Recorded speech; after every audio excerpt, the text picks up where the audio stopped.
Hey, this is Joe Polish. I'm here with my friend Jeff Moore, who has a seafood company that you're going to hear all about in just a moment. And what's kind of funny is Jeff happens to be in Phoenix, and we have no prep. I just grabbed a couple of sheets of my riffs and the 8 profit activators if we decide to talk about this, and said, let's do a video interview on marketing because Jeff has done a lot of cool stuff. So Wild Things Seafood, talk about both your companies. So you own the...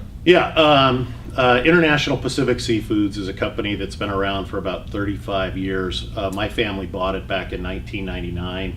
I've been president of the company since 2002. Mm-hmm. Back in 2009, my dad decided he wanted to open a store selling seafood to his friends, and I was begging him at the time because the economy wasn't really great to not do that, and we started doing a warehouse sale, and that was the beginning of Wild Things Seafood, which was actually, there's a pretty funny story behind that. A guy gave me the idea and told me, Wild Things Seafood told me the whole idea, and I asked him how long he had the idea, and he goes, like 4 or 5 years, I just haven't done anything with it. And within 5 minutes, I had called my IP attorney and registered Wild Things Seafood under the distribution and production of seafood, and then called my IT guy and registered wildthingsseafood.com, wildthingsseafood.com, and all this stuff. I hung up, and I'm like, tell me some more about this. He's like, what just happened? I go, I took action. And he's just like, oh, dude, this is my idea. Was he mad at you? Well, yeah, but it was like he owned it for 5 years, and he says it every day. That was my idea, and I used one from you saying ideas are 10 for a penny. I go, what are you doing about taking action? Mm-hmm. And that should be a lesson that should earn him millions of dollars in the future. You would hope. Well, here's what is funny. There's a lot of people that will complain that was my idea, as if a thought is a business, as if a thought is the implementation or execution of something, when a thought in your mind, I mean, every single thing that's been done, someone probably thought about, or millions of people probably thought about, but how many people actually do it? It's kind of like, I've never been a big sports fan because I had my my interest in sports kind of squashed as a kid when I had a sadistic Little League coach that kind of made my playing Little League ruined it, and it literally not a game affected my ability to be in the sports, later in life. However, I've met many professional players and that sort of stuff, and I'm always curious to watch how many people observe the game versus how many people actually play the game. And you've always been very big on execution. So to give some historical background, and the reason why I'm interviewing Jeff. Now, unfortunately, Dean Jackson is not here with us because Jeff's done a lot of stuff with Dean. But Dean isn't at the office at this random time. You just decided to be I just decided to show up to do an interview. So drove over. Hey guys. So he's here in spirit. We'll mention his name. We'll talk about Dean, that sort of stuff. But I'm Dean Jackson. And I'm Joe Polish. Welcome to I Love Marketing. So, and I'll suggest to Dean that we make this interview, which could be a Genius Network interview. It could be a I Love Marketing episode. Whatever, that we put it out there. But you've been to 2 I Love Marketing events that we've done. For the period of time that we've done Platinum, you were in Platinum. And you've done some really incredible stuff. I mean, you have really awesome offers with your seafood, and you even brought a whole slew of wild fish and various other monkeys and strange and grass-fed beef for my friend and Joe. He didn't bring any monkeys. I mean, I'm just making that up. No. So we got powder for that in the bathroom. Yeah, we do. Which you'd have to come to my office. You've got to go to the bathroom at Joe's office. No, I have the craziest office in Parada Marketing. We have is weird. Awesome. Yeah, it is. The whole office is actually kind of cool. So it's a extension of my ADD brain. I think this, we got, I mean, this is a normal thing maybe for the video, but if there was a scan of the camera, people would see some really weird stuff. All right, so talking about marketing, what is your definition of marketing? You have really invested a lot of time and money, and you've executed on a lot of things. You not only have learned a ton of stuff, from people like me and Dean, but you're good friends with Jay Abraham. You just had dinner over his house last week. Evan Pagan. Definitely. All these people. But what's your what's your definition of marketing, and where does it fit into business, from its role of importance to making money to representing, what the public perception is of the company, all that sort of stuff. What role does marketing play, and what is it? I think that marketing, in its purest sense, is engagement. And however that engagement occurs, all the way through the process, the customer engagement process, from the time that there's you decide that there's a target, to that target becomes a prospect, that prospect becomes a customer, that customer becomes a client, which is a bigger definition of that, and then that client becomes an evangelist of what you do. And I think that entire process, all the way through, everything you do, and I love that. That's why I just really subscribe so much to I Love Marketing, the 8 profit activators, breakthrough DNA. The whole deal is the before unit, the during unit, and the after unit, and how that isn't a line, but it's a circle, and that before, the before is kind of the romance, but the during is really where this is happening, the meat and potatoes, where it becomes a business, where, like we were talking about downstairs, that you're able to advertise in a national publication or a couple of national publications about the 25K group in August, because you're able to put this together, and that during unit, that experience that the people that are going to be there, the attendees that are going to be there, that's every bit as important as the reasons that you created, the compelling offer that you created before. It's that experience that's going to carry it through and have people talk more about you, about the people that are there, and just about the whole process and the experience that they I keep using experience, and I think that's okay. But no, totally. Experience is everything. And I think what happens is, because you're so you recognize your ADD and everything, but you've got a team that's around that's got you have your unique ability, but you also really subscribe to the unique process part about it. Right. And so it's not just, hey, come in here, give me some money, and I'm going to tell you some cool stuff, and you hopefully can go out there and do it. Your entire process, the before unit, the during unit, and the after unit, I think creates something in marketing that we all want in business, and that is intimacy with your clientele. Mm-hmm. And I think that you've drawn real close. Like, I feel that I feel like it's okay for me to walk in and say hi to everybody at this place. There's a level of intimacy. Now, we're not hugging and kissing, that right. kind of intimacy, even though, that's okay. But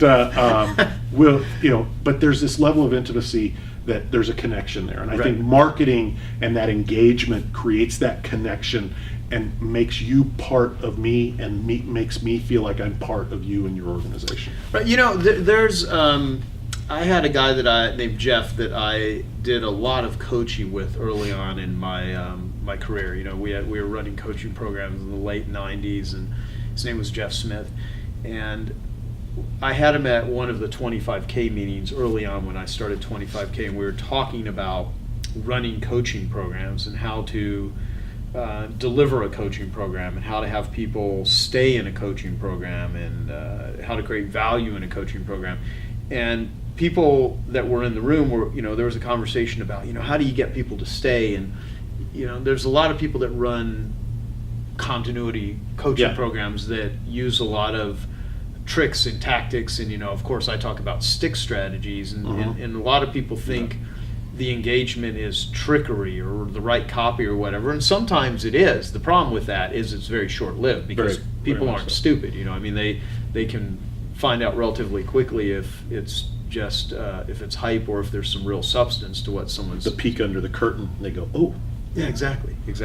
And he made this comment, which is really interesting. He said, out of all the different things that we've tried over the years to, keep people in programs and stuff, he's like, the real thing is instilling the feeling that you're going to a place where everybody knows your name, and they're always glad you came. The Cheers commercial slogan. Very much so. Yeah, and it's one of those things to where that's hard to fake. I mean, you Yeah. can have... You got to want to do it. Yeah, I mean, you can go to a restaurant and they can have maybe nice service and someone can be polite that really doesn't, care about you that much. Mhm. To do it consistently, to have the entire company be there to be of service, and they really genuinely want the person to have a good experience. They really want to provide stuff. Because if you have an organization that's selling stuff that the owner or the team or whoever doesn't even believe in, Yeah. and they're not going to convey that sort No, of, not at all. And so there's something to be said about taking what you do seriously enough to where you're willing and able to deliver these Mhm. really cool experiences. Right. And then if you do powerful, persuasive, compelling copy, marketing, you're not faking it. You're No, just you can't. you're singing from the rooftops because you're freaking proud of what you sell. Very much so. You think it's awesome. And I just did the last episode I recorded with Dean on I Love Marketing, talking about a book that I recently read called So Good They Can't Ignore You, which the title was taken from a line from Steve Martin where he was being interviewed by Charlie Rose and saying, how'd you become so successful? And he's like, well, you just got to be so good that they can't ignore you. It's a great saying. Yeah, and part of it is that you need to develop skills that are rare and valuable, and you develop career capital so that you can literally get paid for it. It's one thing to have a thought or an idea, it's another to really put something together and deliver it. So saying that, you do some really effective marketing in Wild Things Seafood, but Yeah. you also do some unique things. You go in and you actually train your vendors. You do all kinds of stuff, and I don't want to. I mean, you can name names if you want, but I don't want to. Speak. But I'd like you to kind of walk people through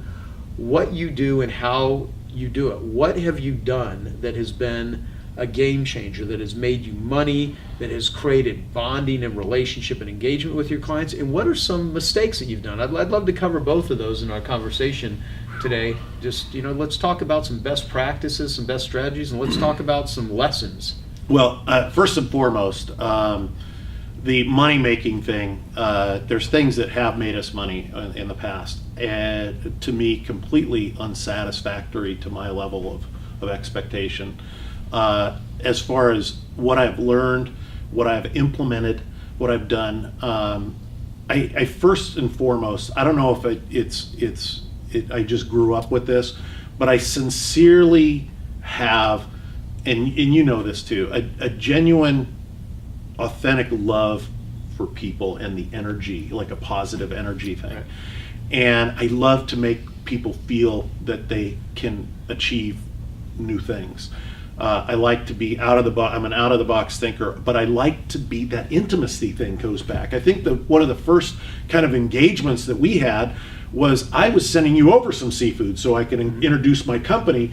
And instead of just sending you over seafood and go, hey, check this stuff out, Jeff Moore or whatever, I went into a conference room and I knew what all of your team, what their favorite type of seafood was. Mm-hmm. And I went in, put a flip cam up on a deal, and started talking to that camera. It's about an 11-minute video, talked about the seafood, where it came from, made fun of you, which is always a lot of fun to do. Yeah, absolutely. And, but just gave everything. And I remember the response that you had was like, you could do this as, like a consumer awareness guide. And it's like, right. I do this all the time anyway. Mm-hmm. And so that really kind of hit for me. And when we did this gourmet giveaway, which is a completely untargeted and not, the way I want it to go as far as Wild Things, but everybody that ordered in Wild Things, when we built this list of 2,000 people over the last few months of people that have ordered our seafood, everybody got a video from me. And at first, it was me like, hey, Rakeem, man, thanks. I saw that you ordered this. I absolutely love what you ordered.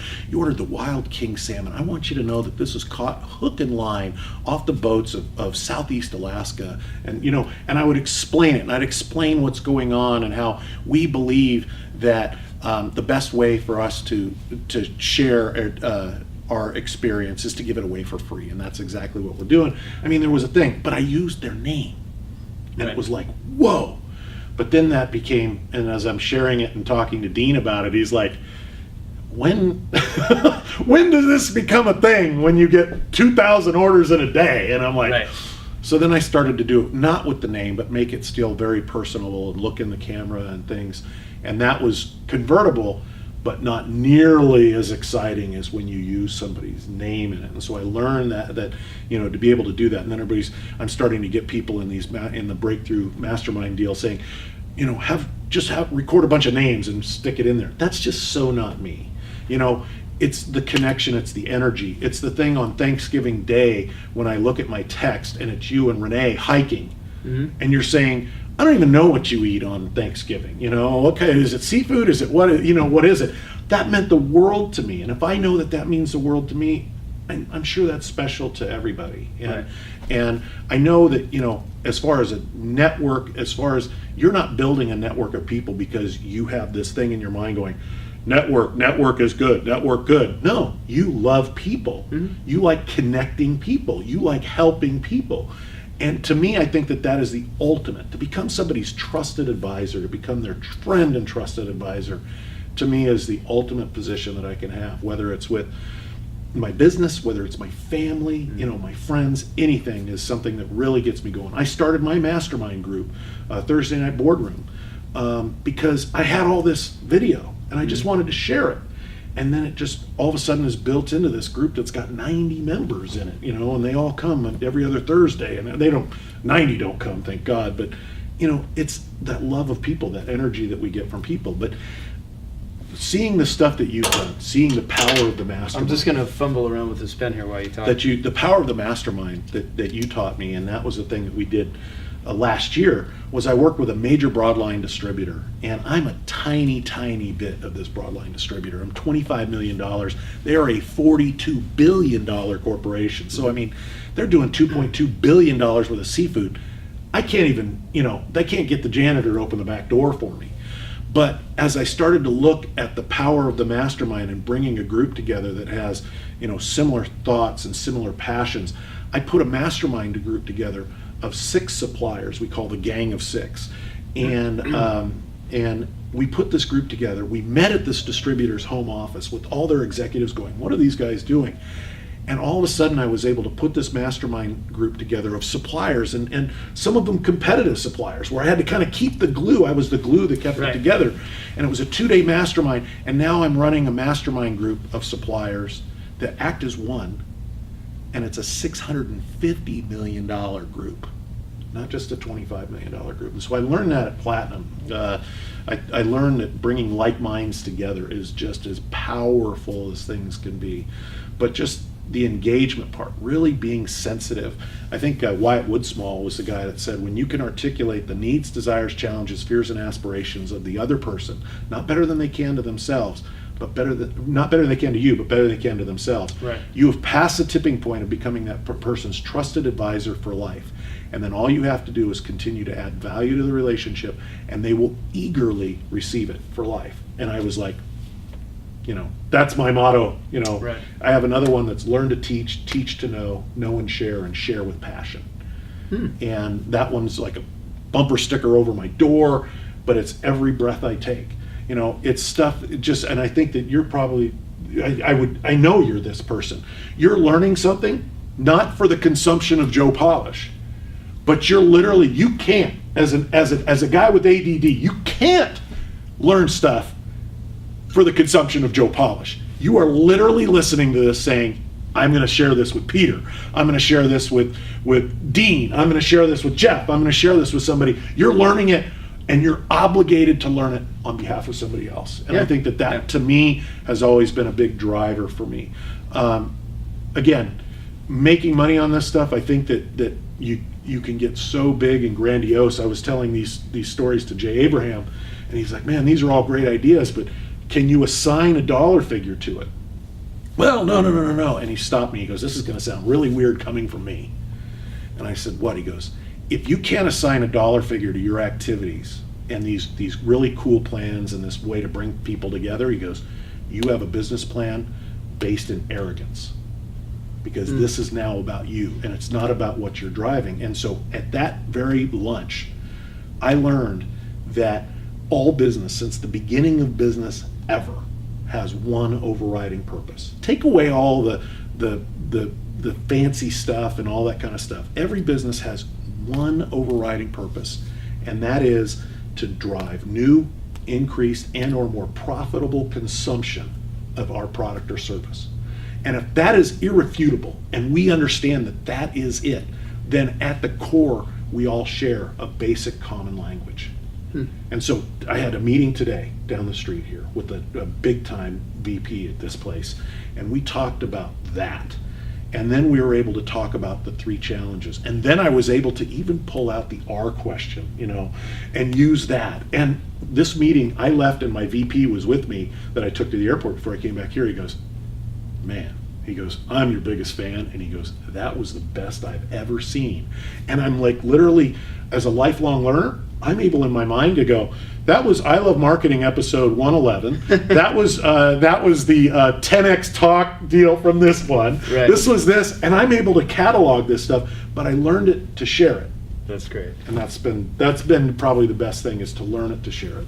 Yeah, and I mean, part of it too is, I think, which is hard for some people, is you always focus on the mindset of the person that you're selling and what the hell is it that they want. I mean, you're not, Absolutely. I don't hear you constantly talking about, your seafood and where it comes from, or I mean, all that stuff, Right. and those are features, but I mean, you're always thinking about what's in it for them. And as much as a skilled marketer kind of gets that and understands that, a lot of people, they got things to sell, and they're constantly thinking about why they need to sell it for themselves, not what value can people give them, not what value can they give other people.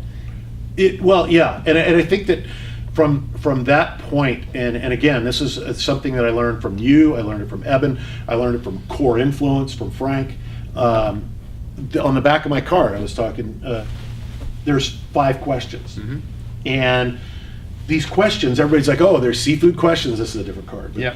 These are seafood questions, and I said, no, they're 5 questions that when we ask these questions from every single customer we meet, is we find out that 75% of the time, the customer is not using the best available option in their restaurant, no matter how accomplished the chef is. And over the last 6 years, we've saved the restaurant operator $3.5 million in annual food costs just by asking these questions. These questions have nothing to do with seafood and everything to do with the customer. It's funny, there's a story back in 2011, I'm at Experts Academy, and I'm talking to David Bach, who I'm a big fan of, and the guy that encouraged you to buy this building, all that stuff. He tries to take credit for that. He does. Well, he did it in the Genius interview, too. Yeah. But, oh God, you know what? I just remembered how I connected with you, and I just remembered it now. Good. Yeah, fantastic. We had a conversation prior to this recording saying, how the hell did you come into my world? Sort of thing. It's still, but it's a good story though, and it's about walking your talk too. By the way, it's fabulous. good.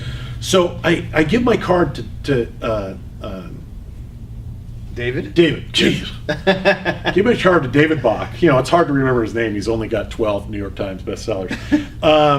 And I hand him my card, and he goes, "What are these questions on the back?" And I go, "Those are the questions I ask every single customer when I meet them." And he goes, "This is genius." Well, I don't see, genius to me is like the great kazoo on the Flintstones with the big head and all Right. that kind of stuff. I'm like, dude, I said genius, just so I don't forget the questions, And he goes, I have 7 questions I ask every prospective client. He goes, why aren't those on the back of my card? Yeah. I go, I don't know. He goes, is it okay if I put my questions on the back of my card? And I'm That's like, funny.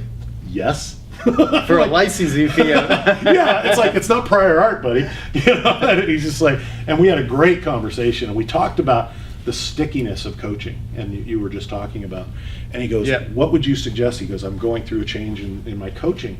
And I said, you hire somebody and you've got this program that works for people that do it. And he goes, right.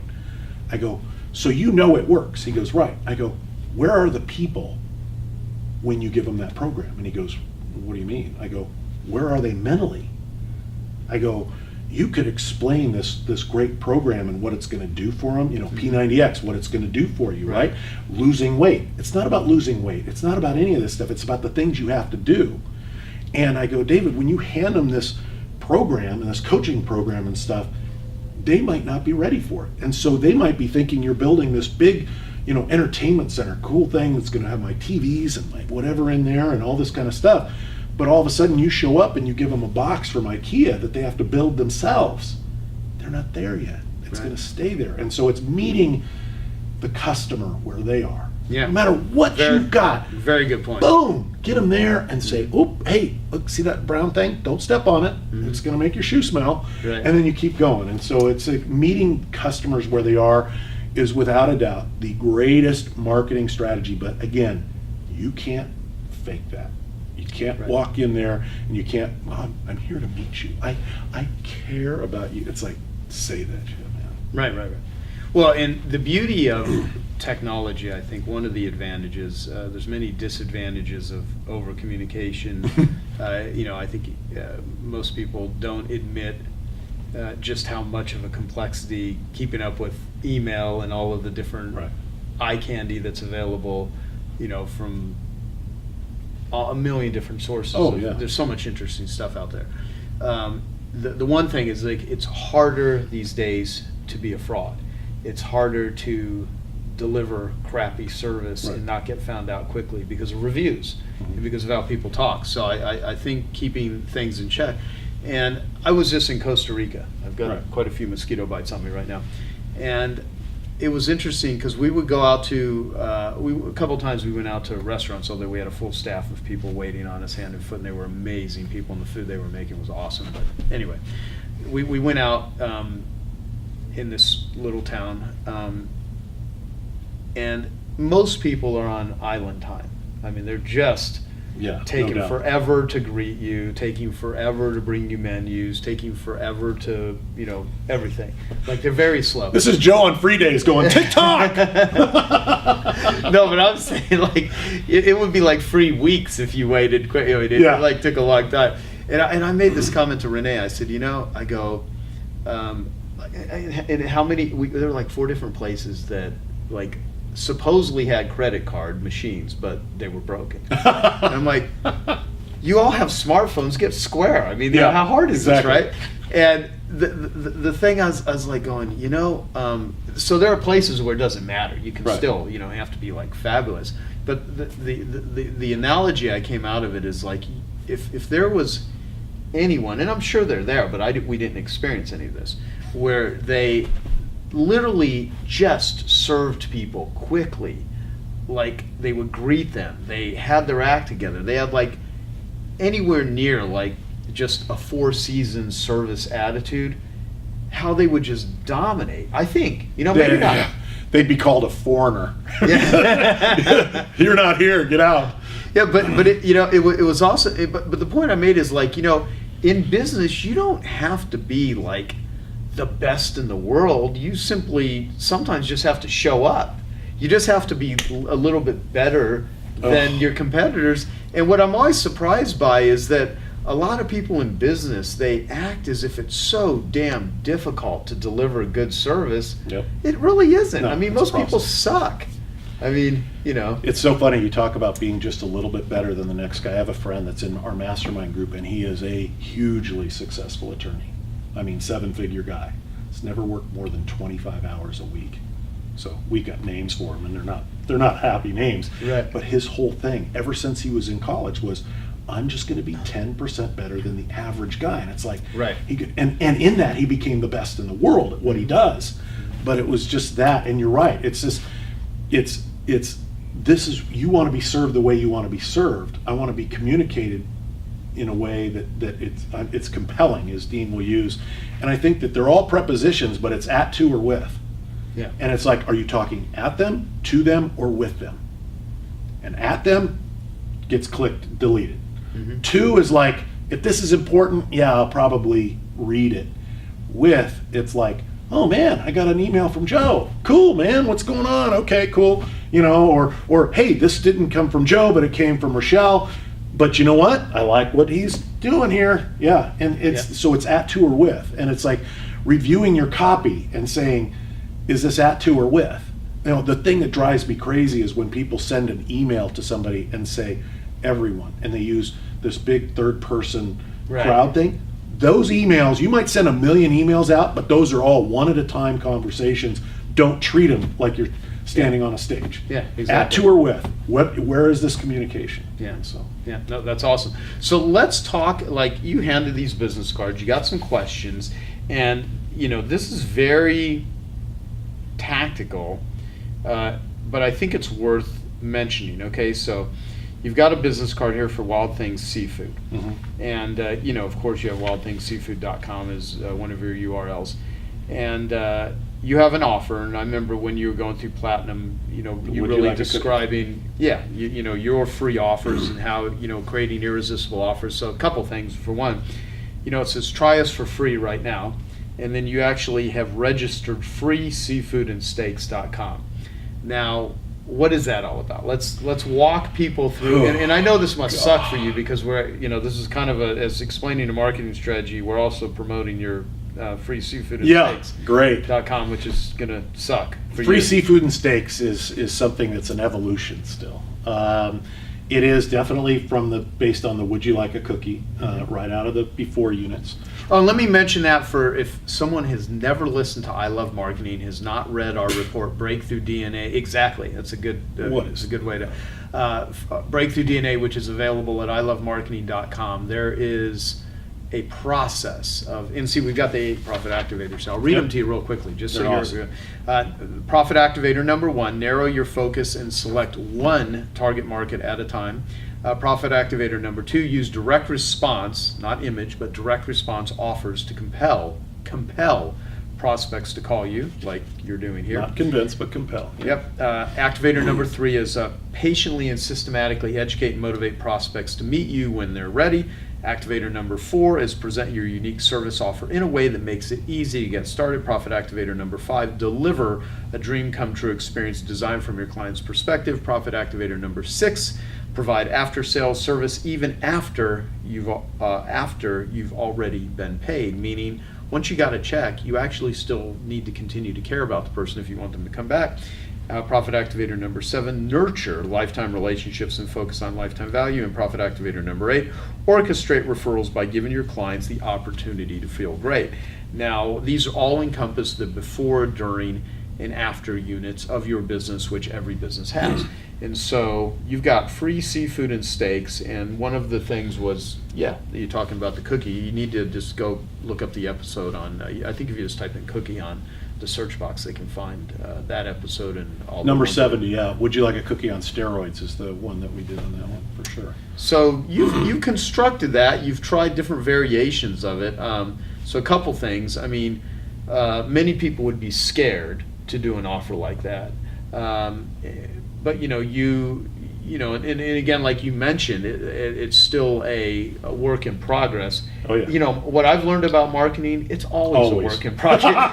Like David Ogilvy said in Ogilvy on Advertising, I think it was in Ogilvy on Advertising, where if you're going to get into the advertising and marketing business, you need to be a person that thrives on constant activity, because the advertising field breeds anxiety. I think those are the terms he uses, breeds anxiety. Yeah, brings anxiety. That sounds more like him than does Hopkins, but definitely does. So it's always a work in progress. But so let's talk about this free offer. So why do you do that? What is the psychology behind it, and how does it work for you? Well, I mean, we believe that the best way for us to share our quality and value is to get you to try it. Mm-hmm. And the best way to get you to try it is to give it away for free. Mm-hmm. The first time I ever heard this was in Tony Robbins' deal with Evan Pagan, his Mm-hmm. new Money Masters, Yep. and he talked about moving the free line. And I met, and talked at the Business Mastery deal, Evan talking about that back in 2009, and I was like, for free line? Sounds good to me. I give free stuff away all the time. In food service, you go to a restaurant and it's like you're talking to a chef. You don't say, try my stuff, it's really good. He's going to say, give me a sample. Well, that's just the culture of that business. So I've already been doing that. So now moving it over to direct to consumer was easy. Right. Now, there is a warning, is this works really well. So well that you do need to pay it very a very close attention to profit activator number 1 before you go to profit activator number 2, because free is still the most convertible word anywhere. Right. Really, there's free whatever is, there's some even more convertible stuff, but free seafood's pretty damn convertible. Oh yeah. So one of the work backs is that we're actually going to do this in a more exclusive standpoint. So for us, going back then to profit activator number 8, which is like we talked about in a circular deal, is if you had your own domain, you had your own URL that we gave to you, and you said, hey, I love Jeff's stuff, and actually they're going to hook you up for free. Just use this. This is my own. They gave me my own private domain to give to you, to give to anybody I want to, and go ahead and order, and you're going to, you'll get some free stuff. And actually, you're going to go through a sequence where you're not just going to get $30 for free the first time. Over the next 8 weeks, he's going to make offers to you that you get like $120 worth of free stuff. Right. And you're like, wow. Now, you do that just for anybody, you're giving away a lot of $120 stuff. You're literally created your own Groupon, big flushing sound here, right? But if you're orchestrating that, and now, we were talking about Jay Abraham and Christy Abraham earlier, and you and Dean and Sean Phillips is talking to people about us, and if you had your own URL and said, look, these guys, I trust them, they got great stuff, give them a try, and it's your own URL, that's pretty cool. Totally. Now it's exclusive. Yeah. Right? And so that's some of the tweaks that we're going to be making on this thing. And then it's really easy when it comes through that URL. I'm going to say, hey, Raheem, Joe gave me, I see that Joe gave you his URL and you ordered some seafood from us. Let me just tell you a little bit about it. So now all of a sudden you feel good about giving it to him. You're now being recognized for giving it to him. Right. Right? And now you feel pretty damn good about that. And so does he, because now he's getting free stuff. Especially him. That guy, we only had him on camera right now, and everyone could see. Yeah. He's kind of got a mohawk and stuff going there. You see that? I can't believe that you let him wear a skirt a skirt and the cutoff tank top and stuff. He told me yesterday it was leg warmers and dolphin shorts. Man, that is pretty funny. You're a maniac. Exactly. So, all right, now going back to before Eben, even invented this whole moving the free line a little bit that he did. This is like a status thing on Evan. Minimize. Yeah, exactly. Evan's brilliant, actually. Evan's great. I gave away a free room of carpet cleaning, and what's interesting is talking about Jay Abraham. Jay's been talking about lifetime value and preemptive and everything for decades, and I am continually amazed by how many people will play the low price game. But they never understand lifetime value of a client, and to use like Jay Abraham terminology, you don't know how much you can afford to spend to acquire a client until and unless you know how much they're actually worth. Yep. And the reason that you do something like free is, of course, and you're right about selecting a single target market, because there are ways to do things for free that will be incredibly useful and beneficial to remove risk and make it totally non-threatening, and literally you put your money where your mouth is. If your stuff is really great, and there's the ability for them to buy more, do it. There are other things where you can do free the wrong way, it could be a disaster. Oh yeah, like out the door. Yeah, totally. So, but the point is to incentivize and compel people to want to do business with you. And the hard thing for great craftsmen, for people that care, that really have good stuff, that don't understand marketing, is they're like, why do we need to do that stuff? Shouldn't just be good enough. And if it was, we wouldn't write long form sales letters. None of us would learn how to write copy. We wouldn't study sales and persuasion. And there are some things that are bought, many things that simply need to be sold. You literally need to put things out there and you need to sell them. By the way, greatest 3 minutes and 50 seconds on video. Is selling evil. Oh my goodness! I played that at that big Cisco event, and with all the TVs up there in that group. Which thank you, by the way. Phenomenal. That thing that just still to this day is goosebumps. Yeah, I hope one day that is turned into a documentary. Go type in "is selling evil" into Google, and the first thing that should pop up is me. Remember that Howard? Did you ever see that movie from Howard Stern years ago, Private Parts? Oh my goodness! He's like in Central Park, and he's like, "We're all gathering here today in celebration of me." Yeah, that's really funny. Yeah. All right, so I've got a list of things that are my riffs, and I just pulled this out because I was like, I think Jeff would have some good insights on stuff. You have been such a great proponent of Kekich Credos. My friend Dave Kekich. We did number 90 today. Mm-hmm. Yeah. I've asked actually Babs now if I can have permission in the next go around to use the quotable Dan Sullivan. Oh, really? And that would continue be awesome. This. And they're over in London right now, but. Yeah. By the way, they haven't even used the gift certificate you gave them. I'm going to give it to them again, and I'm saying, really? Do this, because I even offered to deliver it for free up to Canada and do that. I'm glad you told me that.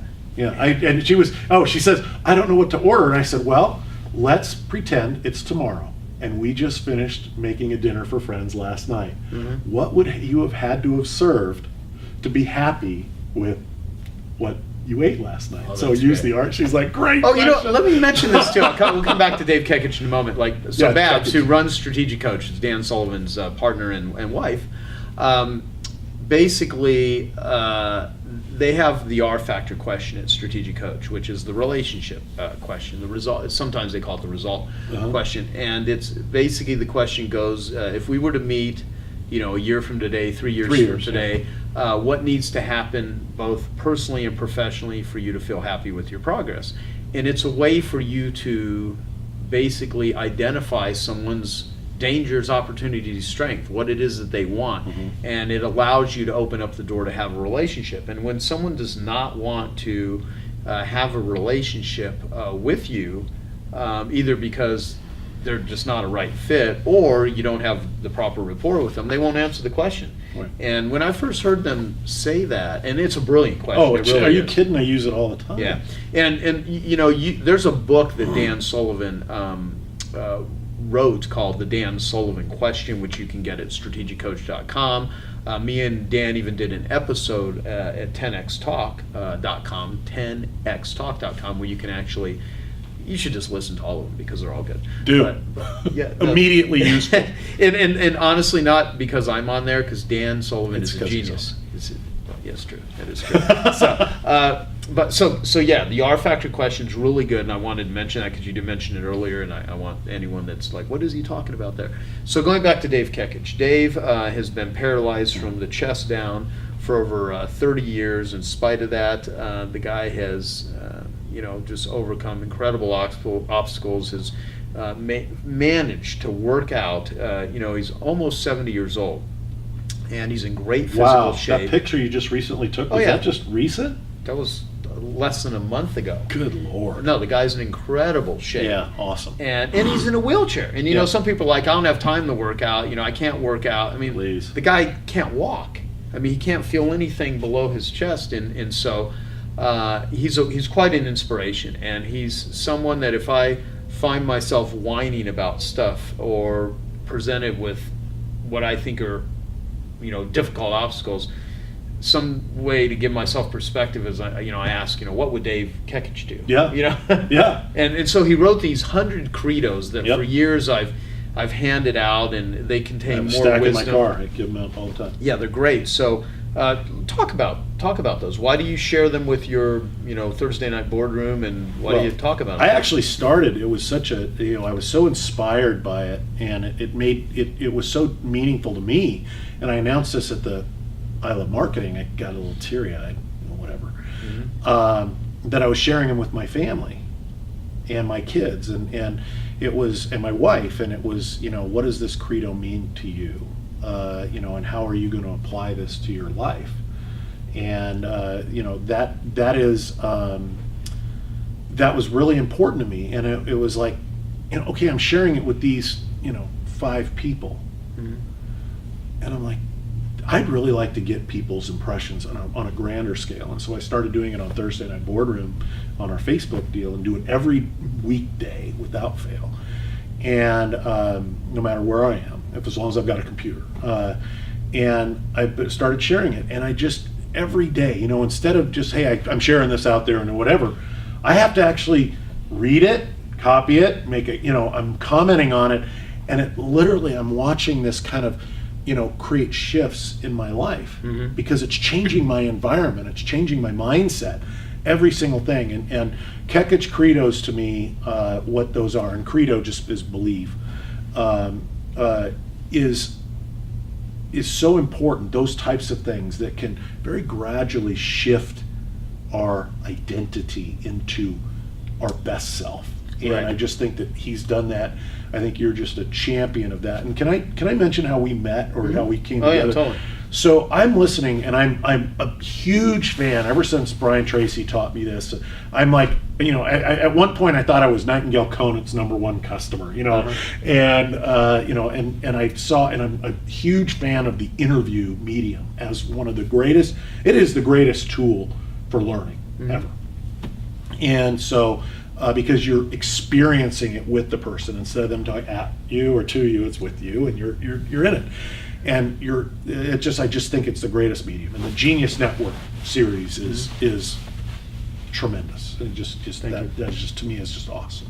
And I think that that's a good thing with the I Love Marketing too, because I think it's you and Dean talking with each other, and it's that interview with each other and you sharing stuff. Right. And I think Right. Dean is brilliant, and I think that you have this wonderful ability to craft and bring stuff together, as we talked about. So I'm listening to Genius Network, and I'm listening to the interview with Tony Schwartz. Wow. And I'd heard your name through, like Evan was talking about at New Money Masters, and I'm like, who's this Joe Polish? Look it up, it was 1984, 94, whatever it was, this long-haired, ponytail wearing schmuck. Right. And I'm like, God, this guy is hilarious. And so I got the Genius Network series, and I ordered it.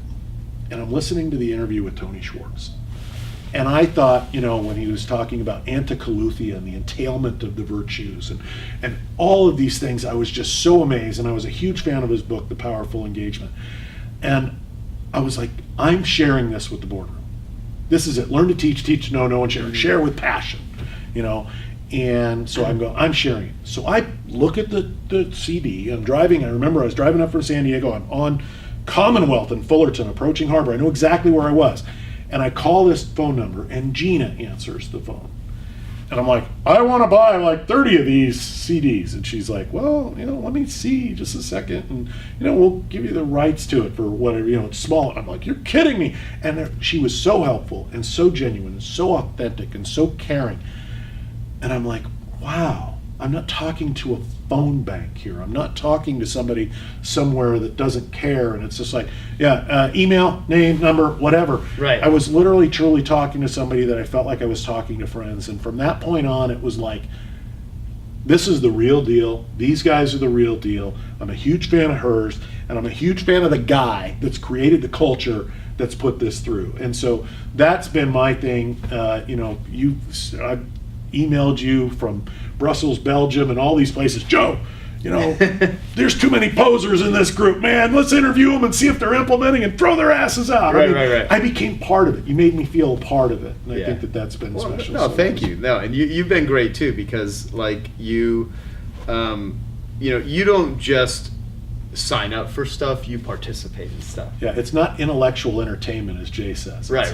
We're using it. Right. And the thing that Dan Sullivan talks about, there's 5 ways to get paid, and I've always really shared that with as many people as I can, because I just think it's so profound, where reward is one way to get paid money. The second is utilize, so people actually use your stuff. Third is appreciate you. Fourth is refer you. Fifth is it enhances you. And so whenever I sell things, whenever I associate with clients, partners, I always look at the 5 ways to get paid, and I used to think money was the number one. When I first started the business, I'm reading all this stuff on how to make money, how to do marketing so you can make more money. And that's all. That's all important. I mean, I do not at all advocate in any way, shape, or form that the making of money is not a good thing and should not be a goal. I mean, you absolutely creates a sustainable enterprise. Absolutely. I mean, I am a capitalist. However, Even though he looks like a communist, doesn't he? Look like a Russian scientist. certainly not a socialist. So, so the thing with when I joined Strategic Coach, Dan Sullivan got me to look at what the hell I do and why I'm interested in things and why, because I used to give myself a bunch of flack for, I would find myself spending time on things that I just knew if I spent time over here, I would make more money doing this, but I was just really interested in this, or I'd really spend more time with this person than the person over here. And part of it is what I realized is after he took me through this process, the things that are the biggest rewards for me for why I do stuff is, does it enhance me first? So everything that I involve myself in, do I get a double whammy sort of approach? Not only do I make money, but it actually makes me better. Yep. Second, do people utilize me? I never like selling how-to marketing advice and knowledge to people that are in the biz op industry or something, because I want people that actually do stuff. I mean, I cannot stand when you give somebody something that if they will use it, it will change their life. It will make them more money. It will make them more valuable. It will help them. It will help their families. It will help their families' families. And they simply don't do it. It's just like, Well, that's not exclusive to BizOp. I mean, oh no, there's plenty of good BizOp stuff right out there. There's just a higher percentage. Course. And there's some great business opportunities. Right. There's a higher percentage of implementation when you give stuff to people that are business owners versus wannabe business owners. Right. Now, granted, everybody starts out, unless you're born into money, which is rare, and even if you are, you lose it. I mean, most people that are born into money, don't have a great track record compared to entitlement. Exactly. And so the thing is, I'm just very big on people that actually utilize stuff. And so you've been very big about that. Now, some of that I don't know if it's teachable, but what I'd love to do with because we can be here for 2 weeks, but we're not going to be. I'd love to get your advice for people out there that have a hard time implementing, executing. They're procrastinating, they're wavering, they're second guessing themselves. You've always been a great encourager of get off your ass and take action. Yep. So to whatever degree we're speaking to someone that wants to do something and they're not, they're Right. afraid to pull the trigger, what do you say to them? First of all, I don't think it's they're afraid to pull the trigger. I think it's they start to lay out all the things that they have to do, and they're still concentrating on the result. I think Tim Ferriss in the 25K group last year, when you did the videos, you buy the book, you get the videos and things. Right. MyInsaneOffer.com. MyInsaneOffer.com. He talks about, one strategy is to give yourself a limited amount of time. Like, well, I'm going to do this for whatever. But I'll tell you, and it changed my life, the book that Charles Duhigg wrote, The Power of Habit. Mm-hmm.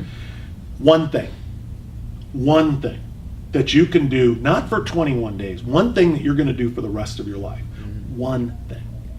And then as you start to compound that into something else, when that one thing becomes automatic in your life, that you're doing it without even thinking about it, you're not applying any willpower to it, you do something else. But back to Tim Ferriss, it's like, here is something that I'm going to do, and I'm going to do it for the next week or 14 days or whatever, or just a day or 2 days or 3 days. Because I have a theory, and I'm not a scientist or anything like, well, I guess I'm a practical, but if we start to do a bunch of things, even if it's a 21 day for a habit thing, bunches of things, and here's all the stuff I need to do to get this done, we have now attempted to shift our identity. We will die to protect our identity.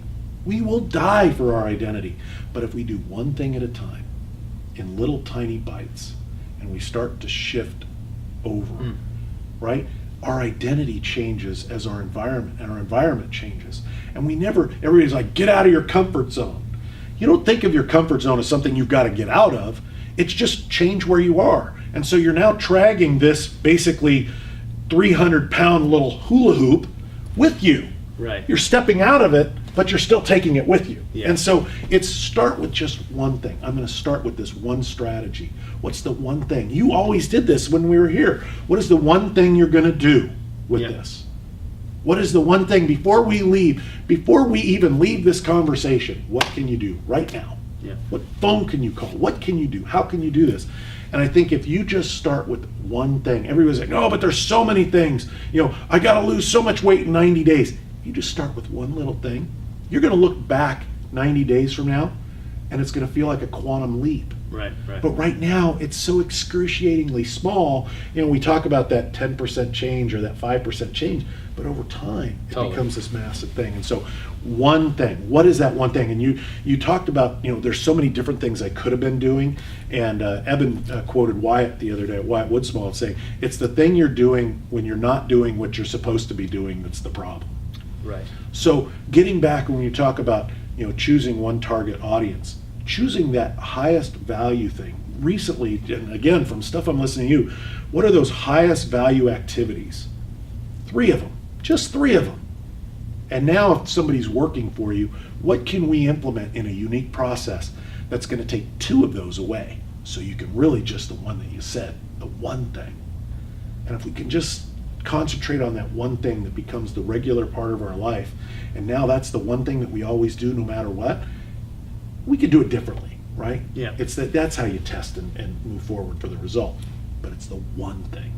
I've lost 50 pounds. It was, when I decided it wasn't 50 pounds I was fighting, it was the behavior that resulted in me being 377 pounds a few years ago and now being 280 pounds and on my way down to 230 pounds of twisted steel and sex appeal. It's the behavior. Jeez. It's the little things. It's my relationship with Sean Phillips and using full strength and using it no matter what. Right. It's like there's no willpower in that. I love that stuff. Yeah. Give me an excuse to have more of it. And that type of thing. So it's one thing. No, that's great. And going back to Kekich credos too, he has the one credo where he's talking about a few basic moves produce all results. Oh, yeah. And there's you don't need, even in business. I mean, the difference between being rich and being broke, as Gary Halbert would say, could be one sales letter. Exactly. One sales letter. The Boron Letter is one of the greatest books. Right. Man, I love it. Exactly. Effectively used. And so the point is, there's, the Dan Sullivan quote, getting results doesn't take time. It's the not getting results that takes up all your time. Right. And I was telling my son this the other day. What you do once in a while, things that you do every once in a while will not harm or benefit you. Mm. And he's like, well, what's that mean? I go, look, you know what? If I eat cake or a burger or something like that every once in a while, it's not going to kill me. But the same thing, if I decide I'm going to make some sales calls today or I'm going to work in my highest value, activity once in a while, it's really not going to benefit me that much either. That's a good point. And so it's what we do consistently. And if it's something you've got to do for the rest of your life, you can't start by doing 20 things. Mm-hmm. It's got to be one thing. Yeah. Well, I love it. So I'm glad we sat down. I mean, Me too. Just had a conversation about this. I love the part with engagement. I love the thing about one thing, and I love the fact that you talked about the free offer and creating a compelling thing and about caring about people and having the relationships. And how do people best do business with your company so they not only can get access to great products and great service and stuff, but also see how you actually do some very effective marketing and communication and follow-up, because you're a guy that literally implements the before, during, and after strategies so that you can deliver a world-class experience, because you're not trying to sell somebody once, you're trying to develop relationships with people that you can continue to have as clients. Right. And I think a couple people, just 2, that would watch this this interview may want to go visit your website or something. Well, yeah, and that's great. You put me on the spot because you're never fully happy. You were just meeting with your web guys today, Right. It's like, oh, God, I don't like it. But it's Wild Things, Wild Things Seafood, www.wildthingsseafood.com is our consumer division. And it's a work in progress. InternationalPacificSeafoods.com But also, Thursday Night Boardroom, we've talked about it a couple times here, and we are thick in the teachings from Joe and Dean, Dan Sullivan. We use Frank Kern and Evan Pagan, a lot of Tony Robbins stuff. That's Facebook. It's a closed group, but you can request entry to that group where we're doing the Kekich Credos every day. Right. There's some great interaction on that. And that is Facebook.com/Thursday Night Boardroom, I guess, would be that one. And that's part of an evolution as well. But those are the ways to get a hold of me. And if you just want to call me and talk about marketing stuff, I'm cool with that. I mean, if I've got time, I will do that. I'll give you our toll-free number at the office. It's 866-360-FISH. How do you like that? 866-360-3474, which nobody has the numbers on the phone anymore when we're using iPhones and stuff like that, I don't think. But that's it. And we also Thursday You may night regret boardroom. that. Oh, the 866-360-FISH? No, that's having everybody call you. What if they just, You know what? If I don't have time, I'm going to tell you I don't have time, and to come to the boardroom, and we'll do that. So I don't regret it. I love talking to people. I've actually had people call me from episode number 70 from Canada saying, Really? what do we do? How do we set that Yeah, up? go to ilovemarketing.com and listen to episode number 70. We did that during the Platinum meeting. Yep. And, Yeah, that was a lot of fun. But I got to tell you before, this is, I consider you a friend and obviously a mentor, a coach in your own way. But sitting down and talking about this, to be able to sit and do an interview like this, be interviewed by you like this is one of those things, I'll go fall short of bucket list stuff, but this is really a dream come true for me, and something that a very extremely proud moment in my life. So I really appreciate coming together with you, and the people here are world class. I had Dan give me his Colby score. I'm like, I want people like you guys here. Give me your Colby score. And but this is a dream come true, and the relationship that I've built with you and with Dean over the last couple of years, and Tim Paulson too, a very handsome man, very handsome. Has been something that I cherish a lot, and so Awesome. I really appreciate it. Well, you're great. Thank you so much. Very happy you came down, and you really offered some great insight and some great advice. And so I would love, wherever you're watching or hearing this interview, this episode, if there's a place to comment, please do. And check Watch your language. Yeah. If you hated it, just write, be one of those crazy people on YouTube that just writes all kinds of nonsense. But no, thank you, and give us your comments. And thank you, Jeff. And go check out his website. You'll see some cool stuff. And until we speak again, go out and implement something, all right? Bye See now. ya. Just one.